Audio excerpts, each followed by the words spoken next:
Welcome to today's tutorial.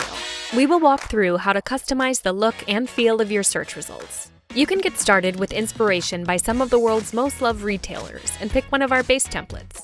With the template editor, you can now make it your own. In this tutorial, we will add a sales banner to every search result that's on sale. Our templates support a simple language called Tempora.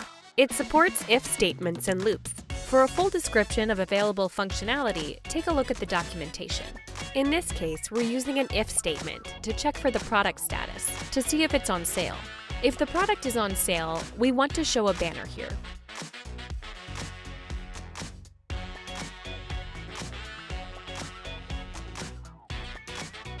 And we're adding a div with a simple on sale text inside it. And we're giving a class that we can use to style it. Let's head over to the styling of the search results. We will add a class for the sale banner. First of all, we're going to position it, and you can see how the preview on the right updates in real time. We will set the Z index to 100, so it's on top, and the background that is white. We'll position that just 1 rem away from the top, and a half rem away from the side, to give a little bit of space.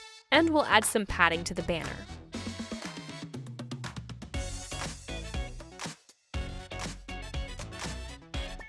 Now lastly, you want to define the color of the text. We want it to pop.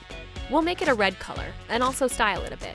So we want to make the font weight to be a bit bolder. So let's see what it looks like. Now, if we search for a product that is actually on sale, like the kimono, you'll see that nice banner on top. And that's it. Thank you for watching.